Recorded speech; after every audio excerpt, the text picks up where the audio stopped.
kape ko guys. Tapos, His Majesty, ito yung partner ko sa aking kape guys. wala ngayon. Ana sa bayo. Lasing buhat mo din. Ayan yung kape ko guys. Tapos ito. Budir na ako. Try ko kasi ito yung turo sa akin guys. Kapag daw, kapag medyo mataas daw yung dugo mo guys. Yung high blood ka. Try mo daw siya. Kasi ganito yung turo sa akin. Niwala. Kasi ganun, sabi nga, pag sinabi ng hari, hindi mababali. So, kahit yung Arabo, walang makapagtanong. Walang magsabi, bakit? Masarap siya guys. Bakit? Walang ganun. Ikaw executive chef.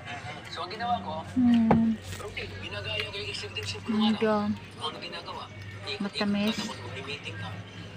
Tapos, Tapos, ang kagandahan hindi siya masyadong kasi willing akong malamis. pagsabihin mo ko, Tapos ano yung kasama yun.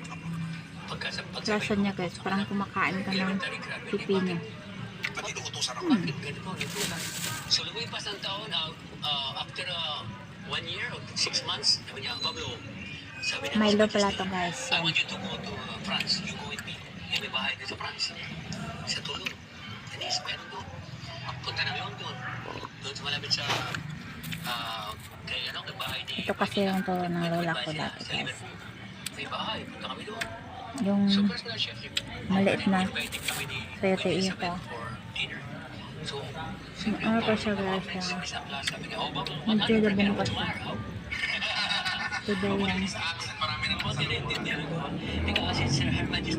Kakain. Ito yung umaga. Sa isang linggo. Ako naman, dala-dala ko yung Gaya o tatap pa. Bababa daw yung sugar. Yung blood mo. Kakasya guys. Masarap.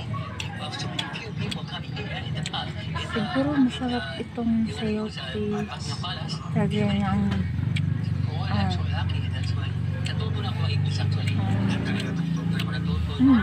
basta. Masarap siya guys.